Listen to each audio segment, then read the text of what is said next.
കാറിലേക്കുള്ള audio ചെയ്യുന്നുള്ള അടിപൊളി 5 channel amplifier ആണ്. ഈ പ്രൊഡക്റ്റ് ജർമ്മൻ ഡിസൈനിലുള്ള മോട്ടോ ഗിയർ എന്ന ബ്രാൻഡിന്റെ ആംപ്ലിഫയർ ആണിത്. ഇതിന്റെ സ്പെസിഫിക്കേഷൻ നമുക്കൊന്ന് ചെക്ക് ചെയ്യാം.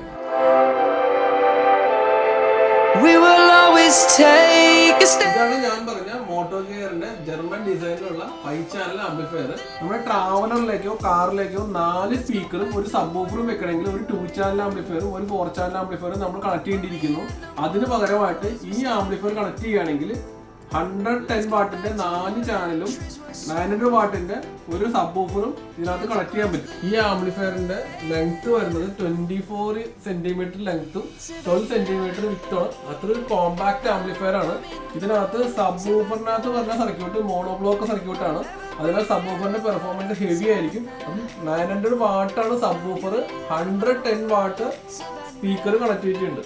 നിങ്ങളുടെ ട്രാവലറിലേക്ക് 4 100 വാട്ടിന്റെ ഓവൽ സ്പീക്കറും ഒരു സബ്വൂഫർ കണക്ട് ചെയ്യാൻ ഞാൻ നേരത്തെ പറഞ്ഞായിരുന്നു.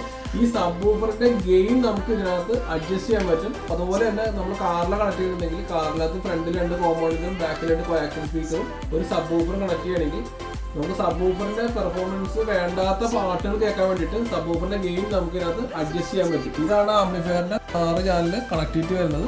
4 സ്പീക്കറും സബ്വൂഫറും.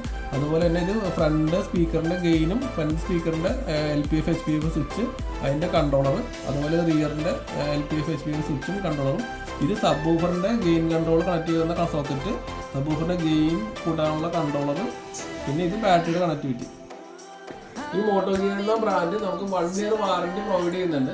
ഇതിനെക്കുറിച്ച് നിങ്ങൾക്ക് കൂടുതൽ ഡീറ്റെയിൽ അറിയുന്നതിന് വേണ്ടിയിട്ട് നിങ്ങൾക്ക് താഴെ കാണുന്ന നമ്പറിൽ കോൺടാക്ട് ചെയ്താൽ നമ്മൾ പറഞ്ഞു തരുന്നതായിരിക്കും.